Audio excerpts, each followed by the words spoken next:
Hello, boys and girls, and welcome to Movie Goodness, where we examine life through cinema here on the KB Radio Network. I am your host, Kevin Reed, and today is a different kind of show.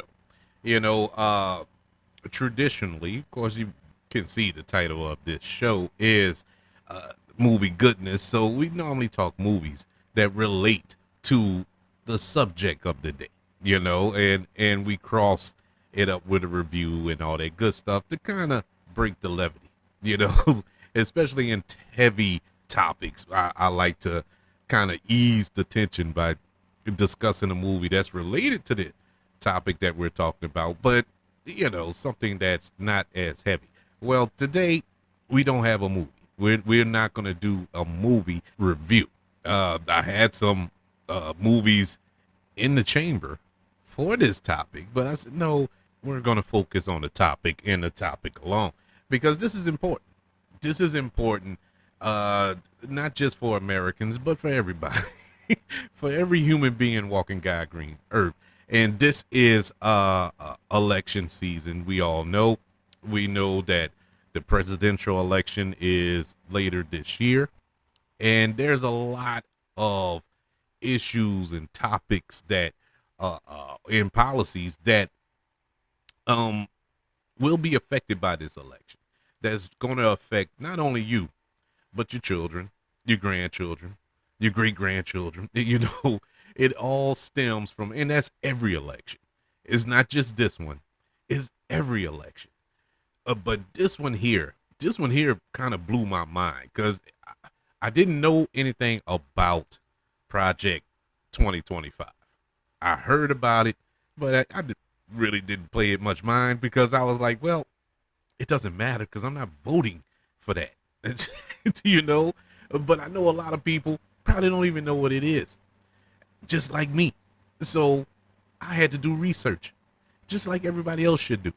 But in case you haven't, I decided that today I was going to dedicate an episode to break down what Project 2025 is, because it is something that everybody should be made aware of, no matter what side of the fence you're on, whether you're Republican or Democrat, conservative or liberal, whatever, black or white, it doesn't matter. You need to know what this is. You need to know what this is. You need to know exactly what's on the docket, that's coming up. And when I read up on this, I was like, man, this cannot be. This has to be a joke. This has to be some type of rouge, or you know, some things happen in life where you're like, okay, it's you hear it on the news or you see it on the internet or whatever the case may be, and you're like, man, this is a joke. It's not real. That'll never happen. Famously, I remember the day Donald Trump announced he was running for president the first time. I remember it like it was yesterday because I was at my parents' house and my father was still alive. And it came on the news and he looked at it. And my dad, he was like, this ain't real. He's joking. There's no way he's running for president. This can't be real. Nobody in their right mind is going to vote for that man. That was my dad's words. Now, depending on how you look at it, fortunately or unfortunately, my dad passed away before the election happened. And so he didn't get to see that glorious day when Donald Trump won. And, and so I don't know how to look at it. I miss my dad every day. I hate the fact that he's gone. He didn't get to see a lot of things that happened in my life, in his grandchildren's life, and so on and so forth after his passing. But it's one thing that I am so happy that he did not get to witness, and that was Donald Trump winning in that election. Because if cancer didn't take him out, that would have took him out. So either way it went, I don't think my father would have been around because he was adamant. He was adamant, man, this is a joke, but it happened. You know, I said all that to say this. Just because you think something sounds ridiculous, there's no way that's going to get passed. There's no way that's going to get voted on. There's no way that person is going to win this election, and on and on and on. Trust me, it can happen. It can happen. And so I'm going to run down the whole policy of Project 2025 in hopes of all of you who don't know what it is, don't know how it's going to affect you or somebody you love, that you would know. And this isn't, I struggled with it because I don't want this to turn into a political show. You know, I do talk about politics, I do talk about certain things political on this show, but I don't want this to turn to CNN or Fox News and all that there. I just want to talk about pressing issues in our country, in our world, and you know, you decide either way. I'm not here to sway your decision anyway. I'm not going to try to boost up anybody on this show, sway your vote in any way. I just want to keep everybody informed, and since I have this platform, I want to use it for good, and this is the good I'm going to use it for. So let's break down the Project 2025 proposal, policy proposal, or whatever. Now, this isn't to be confused with the Agenda 47, because a lot of when I was doing my research, there was a lot of linking up with the two, and they're two different things. Their similarities. They're similarities. They're coming from the same side, but they're two different things. See, the Agenda 47, that's a package that Donald Trump is presenting. That's a proposal that if he wins, he's going to implement. And the reason is Agenda 47 because if he wins, he'll be the 47th president. But Agenda 47 is what Donald Trump 2024 presidential campaign calls their formal policy plans. According to the Trump campaign, it is the only official detailed look at what President Trump will do if he returns to the White House. It is presented on the campaign website, and it has a series of videos with Trump outlining each proposal and whatnot. I didn't look at it because I know I said I don't talk about candidates and political view, but I can't stand Trump. That's just, I don't care if he was a Democrat. I don't care for Trump, and I'm not a Democrat either. So take that with what you will. But some of Agenda 47 videos, they respond to current events around early 2023.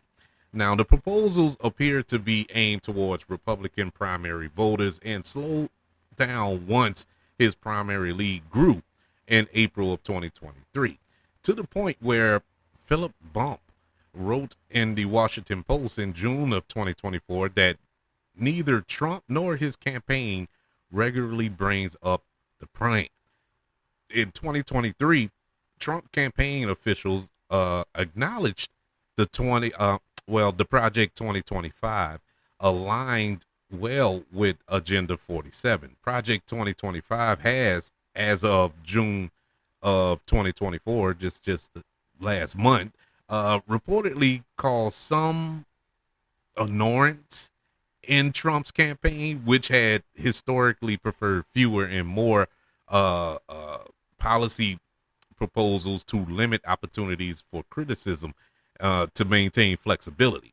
One example of a policy recommendation that is found in both the Agenda 47 and Project 2025 is the promise of reissuing Executive Order 13957, which is a job classification in the expanded service of the United States Federal Civil Service that exists briefly at the end of the Trump administration during 2021, 2020 and 2021. It would have contained policy related positions, removing their civil service protections and making them easier to fire.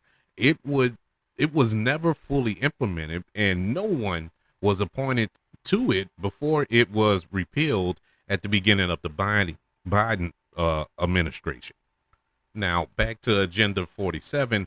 The plans include constructing freedom cities on empty federal land, investing in flying car manufacturing, introducing baby bonuses to encourage a baby boom, implementing trade policies, and over 40 other changes. 17 of the policies that Trump says he wants to implement will require congressional approval. Some of his plans are legally controversial, if that makes any sense. For example, such as ending birthright citizenship and may require amending the Constitution itself.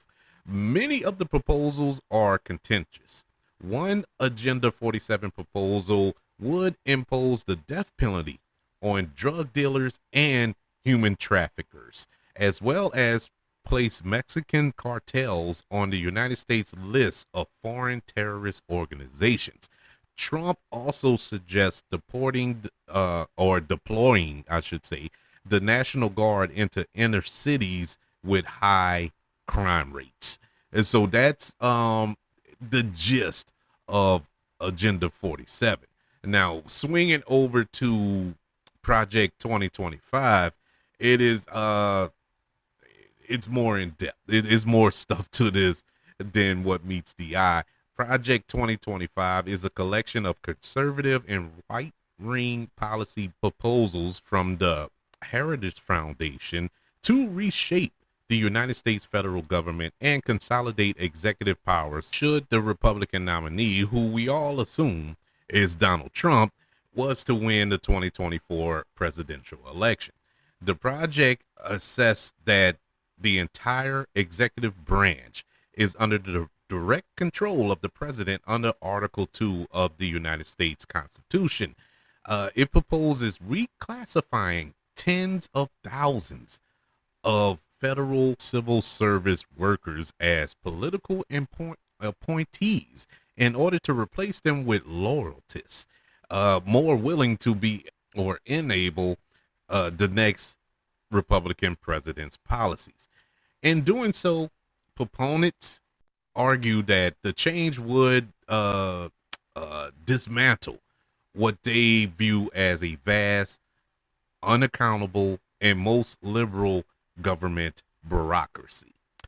The project seeks to infuse the government and society with Christian values. Many legal experts have said it would undermine the rule of law, the separation of powers, the separation of church and state, and civil liberties.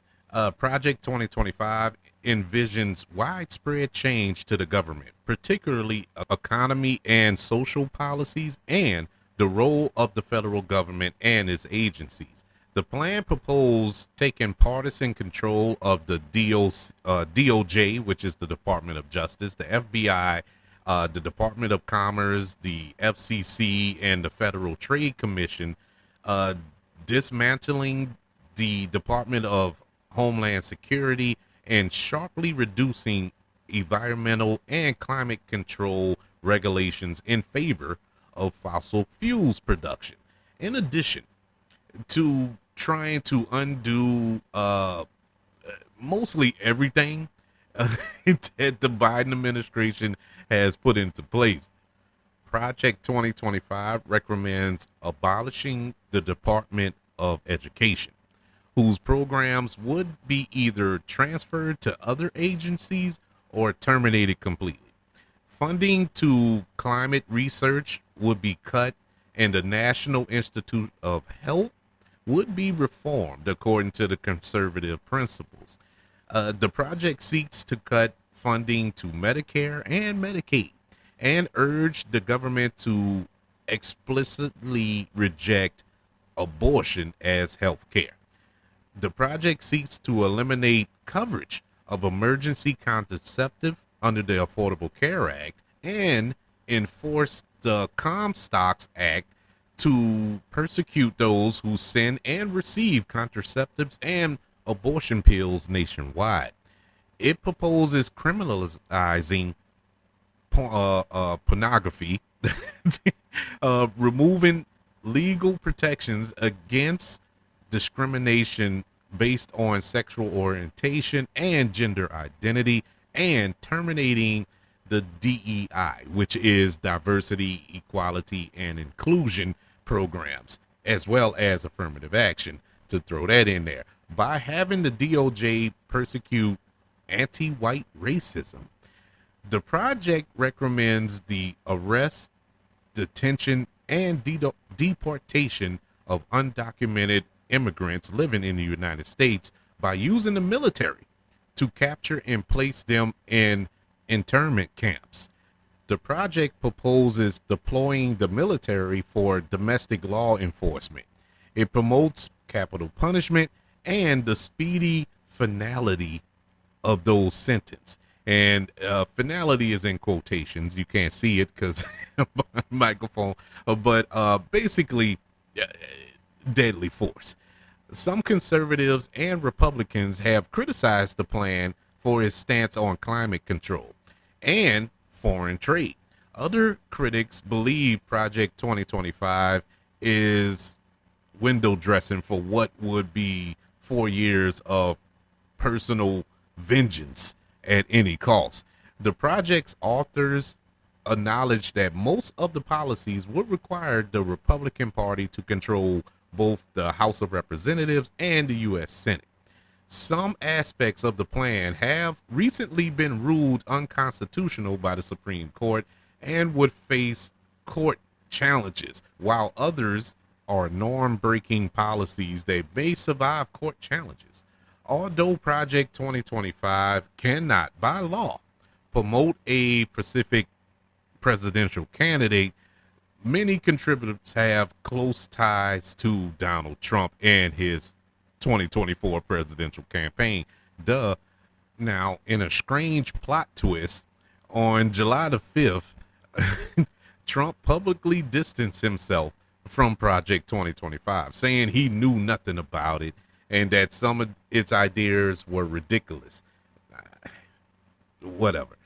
Trump's claims were dismissed by some critics who pointed to the involvement of figures close to Trump to the project. Now, him trying to distance himself from it comes days after the Heritage Foundation president, Kevin Roberts, suggested in an interview that there would be a second American Revolution, which was criticized by Democrats and others for containing what they viewed as a vile threat of violence. The project has employed warlike rhetoric and apocalyptic language in describing a battle plan to regain control of the government. Now, let's run down some of these policies. I'm not going to go through them all, but these are some of the policies that just blows my mind. It really makes you think, like, where are we at? Is this really, did we go back in times at some point? Because this is the most ridiculous stuff I have ever heard. But it's so ridiculous that it might just come to fruition. That's how ridiculous this stuff is. Let's start off with the big daddy, in my humble opinion, and that is the Christian nationalism. Now, this is crazy to me because nothing here is Christian like. There's nothing about any of this that screams Christian. But as the leader of the Center of Renewing America, Project 2025 contributor Russell Vought has spearheaded an effort to instill precepts of Christian nationalism into government and public life should Trump win a second term. In a 2021 opinion piece, Vought wrote that Christian nationalism recognizes America as a Christian nation and makes a commitment to the institution of separating church and state, which is kind of crazy to me, but not the separation of Christianity from its influence on government and society. According to Vault, Christians are under assault, and he sought to use his regular contacts with Trump to elevate Christian nationalism as a focal point should Trump be reelected as president.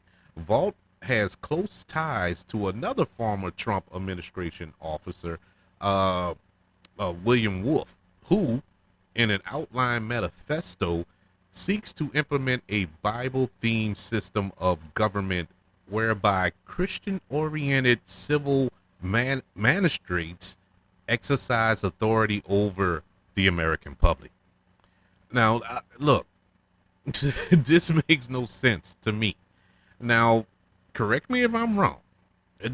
Didn't this country come to fruition when the Pilgrims or whatever came over here, stole the land, mind you, came over here and wanted to worship freely the way they wanted to worship?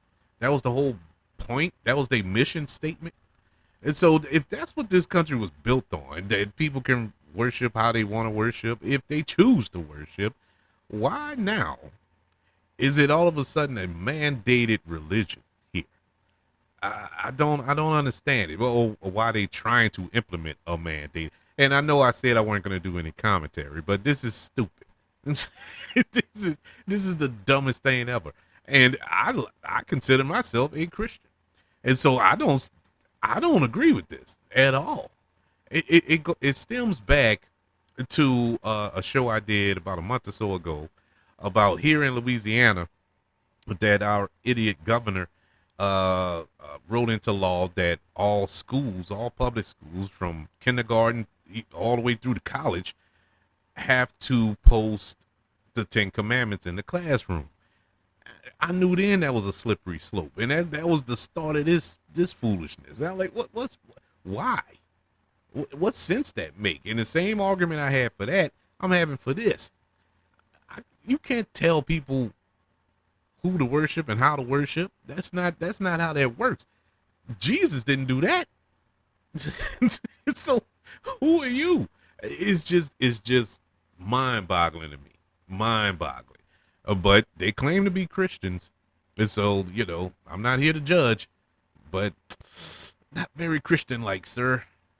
Another policy that I wanted to chat up a little bit is the climate change policy.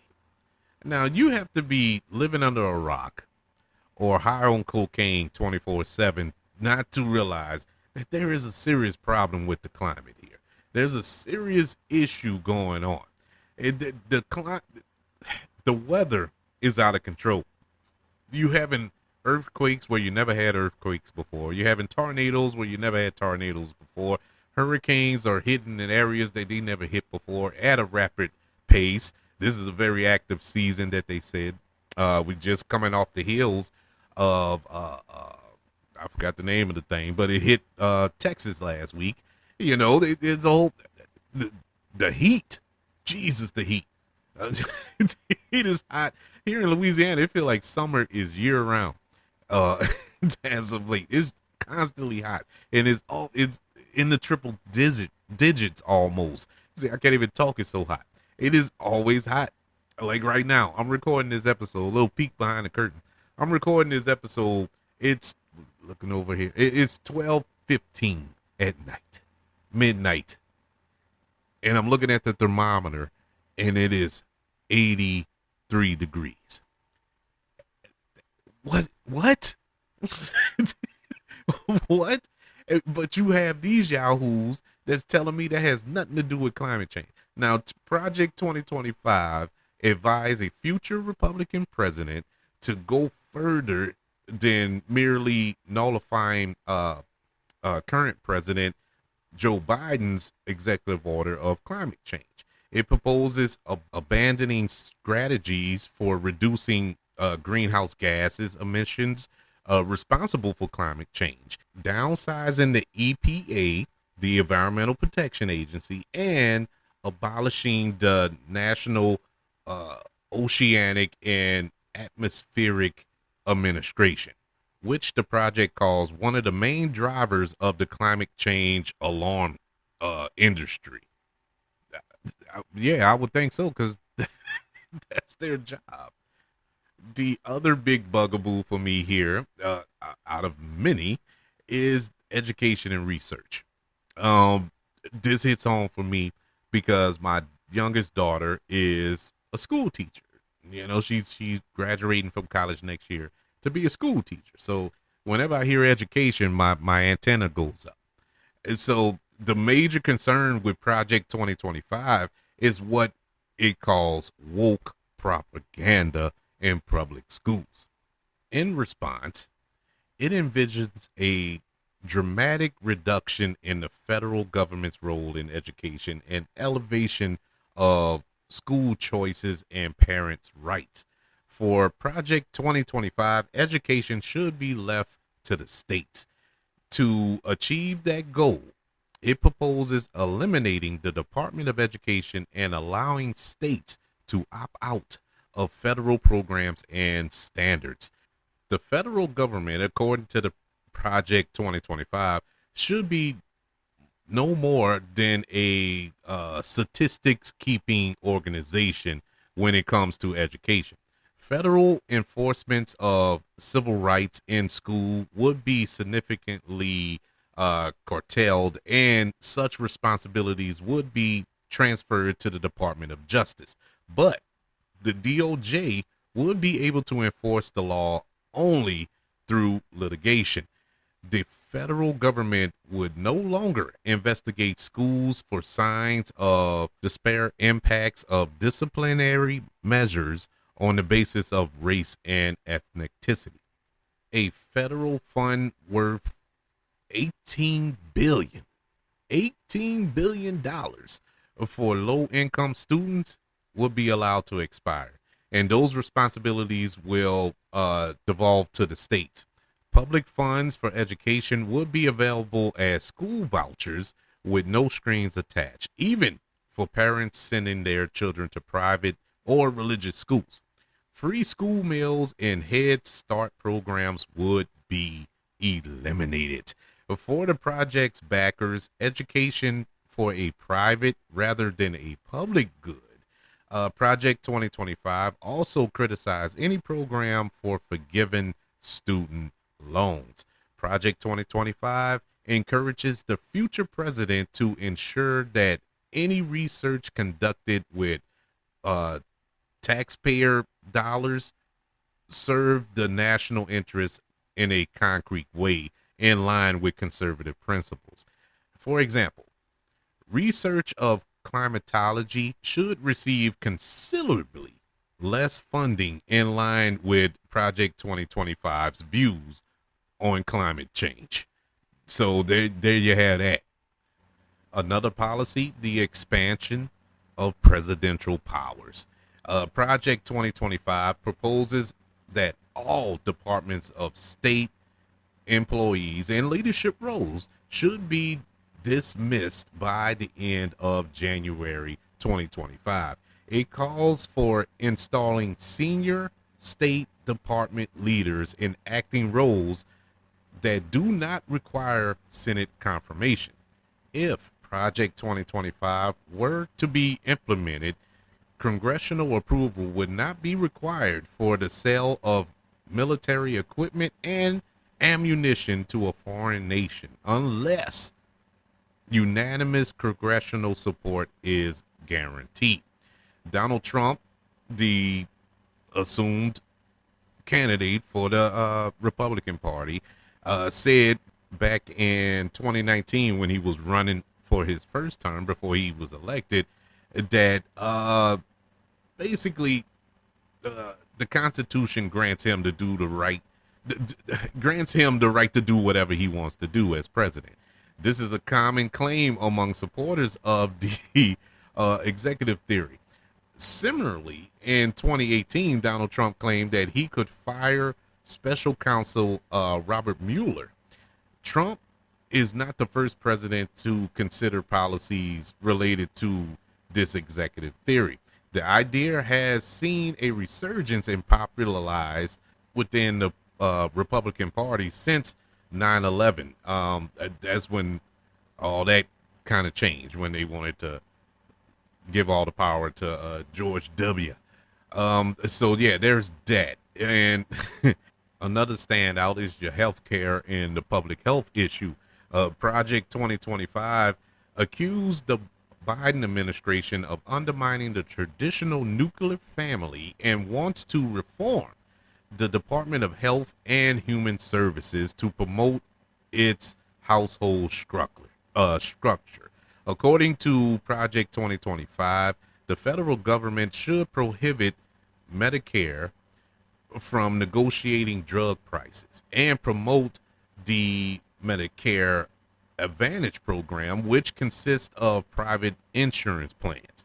Federal healthcare providers should deny gender affirming care to transgender people and eliminate insurance coverage of the morning after pill, as required by the Affordable Care Act, or as everybody like to call Obamacare.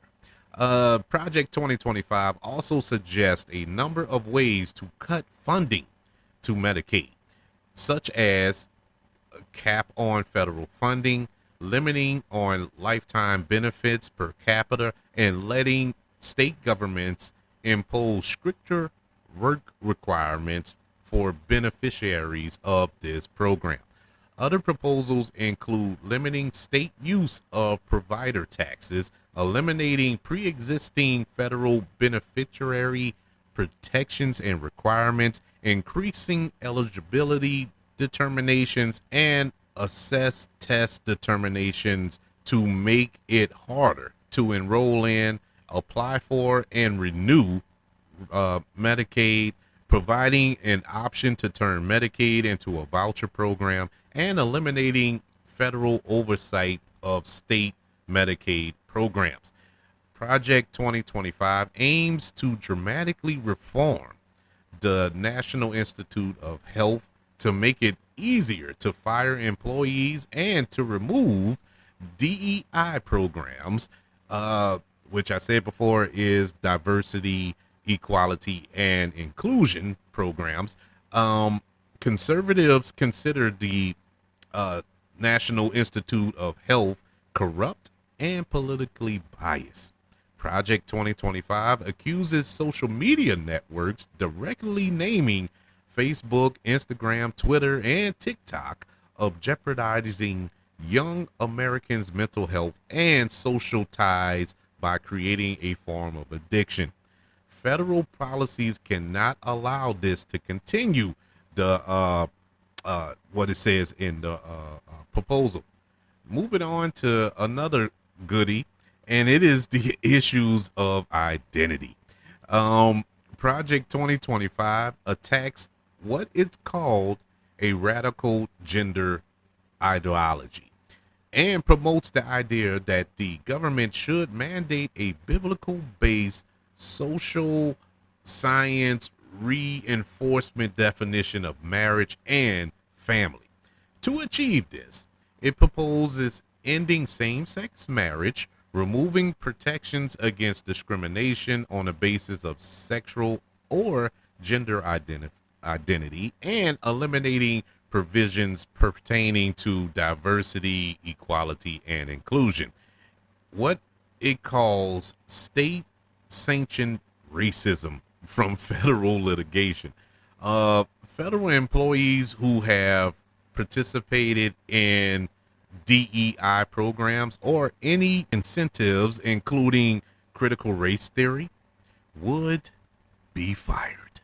Public school teachers who want to use transgender students' preferred pronouns would have to obtain their parents' written permission. Project 2025's backers also want to target the private sector by reversing the DEI revolution in labor policy in favor of more race-neutral regulations. Project 2025 is part of the intensifying backlash against DEI in the early 2020s. The White House Gender Policy Council would be disbanded. Government agencies would be forbidden from instituting quotas and collecting statistics on gender, race, or ethnicity. Project contributor Jonathan Berry explains in a quote, the goal here is to move towards color blindness and to recognize that we need to have laws and policies that treat people like full human beings, not reducible to categories, especially when it comes to race. The U.S. Census Bureau would be reformed according to the conservative principles. This is so ridiculous. I don't know. I don't care what your feelings are towards that community. Come on, man. This is stupid. That's the only adjective I have to describe this entire proposal. Now, I don't think this is going to go through. I really don't. But it's like, why is this even in consideration? That's the scary part. Before we get out of here, we got a couple of more I want to go over because they are important, and especially this next one. Pornography. Pornography. In the foreword of the Project 2025's mandate, Kevin Roberts argued that pornography promotes sexual deviancy and sexualization of children and the exploitation of women. Now, all that is true. All that is true. I don't know about the promotion of deviancy, whether you watch porn or not. If you're a sexual deviant, you're a sexual deviant.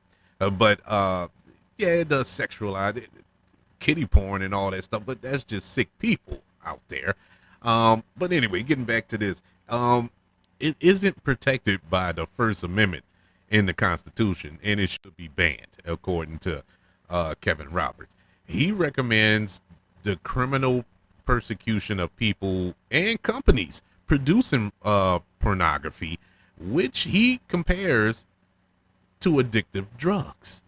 Previously, the Supreme Court has ruled against attempts to ban pornography on the First Amendment grounds.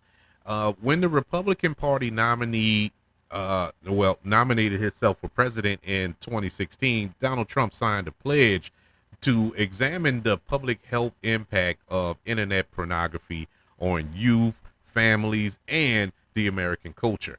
He did not fulfill that promise, shockingly enough, for reasons. Well, one of the reasons, despite his affairs, Trump was accused and convicted of having a affair with an adult film star, Stormy Daniels, as we all know. So, can you say hypocrite here? just throwing it out there. But yeah, that's an issue. That's an issue for people. Now, I ain't saying it's not a problem. I'm not saying it's trivial. But I mean, there are bigger issues going on in this country than some 16-year-old kid watching porn, doing you know what in the bathroom. The other issue, which is probably the biggest issue, not only in this proposal, but just politically overall, and that is the reproductive issue, the abortion issue. And of course, is addressed in this proposal. Project 2025 proponents maintain that life begins at conception. And a lot of Republicans, a lot of conservatives have that thought. Can't argue it too much. I'm not a woman, so I don't deal with the abortion thing. You know, that's not me. You know, now I do have two daughters who I don't know what's going to happen. I don't know what's going to happen, but that's something they have to answer for. But as far as the issue of when life begins, I will say this, and I'm gonna move on with the thing. I will say this. I believe a woman has a right to choose. I don't 100% agree with abortion, but I do 100% believe that a woman has a right to choose, if that makes any sense. And so that's that's my stance on that. It as far as the where it begins thing, if you plant a seed in the ground to grow whatever, the vegetables, a tree, whatever the case, that seed is the light. That's the seed. You know, that's what starts it. And so with that same frame of mind, you can have that same frame of mind when it comes to the conception of a child. But regardless of all that, I still believe what I believe. And I believe that a woman has their right. That's their right. Whether it's right or wrong, that's on that individual woman's uh uh uh plate.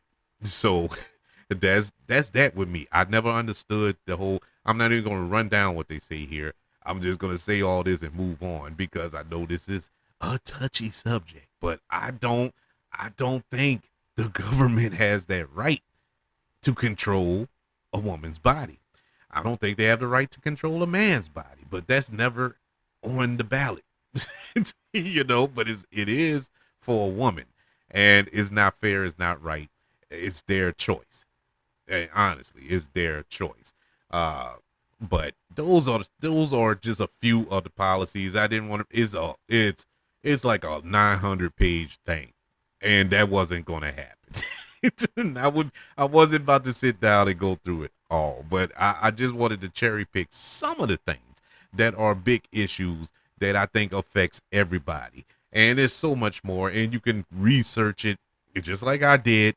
Google is a beautiful thing, and research it and find out as much as you can about this issue. Not only this, but also Agenda 47 and any other policies, whatever Biden got, because I'm pretty sure you can poke holes in that as well. I know I could, because there's a lot I don't agree with Biden. There's a way lot more that I don't agree with when it comes to Trump.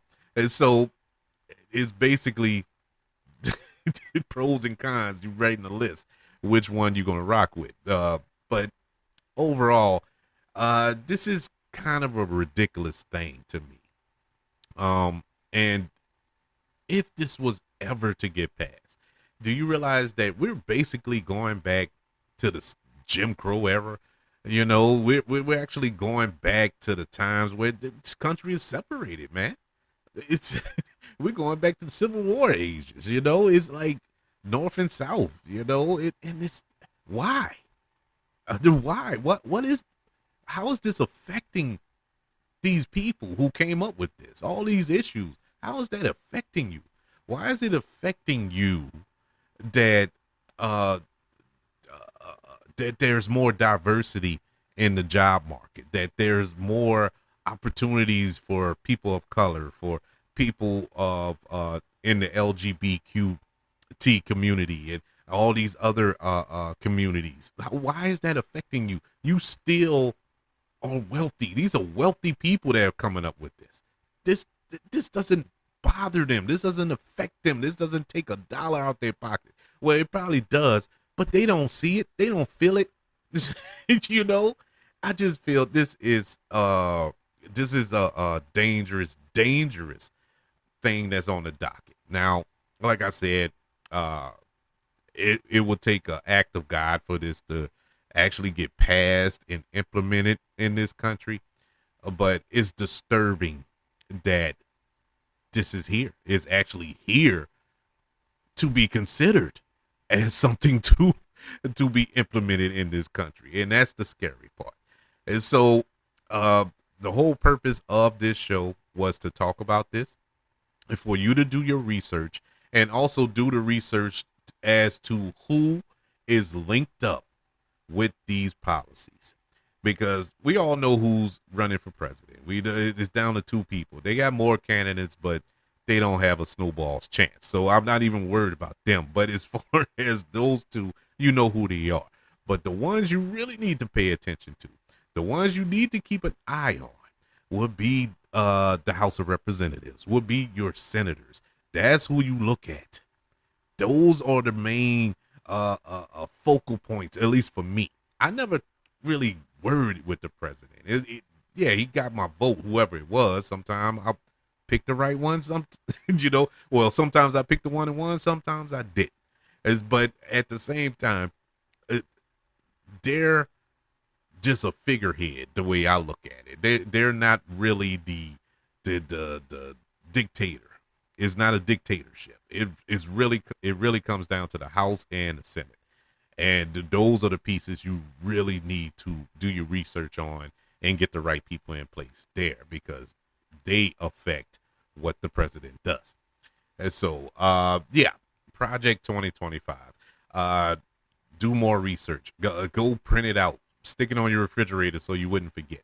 Not all 900 pages of it, but just put a sticker or a post-it note, and so you won't forget about Project 2025 when you go to the voting booth in November.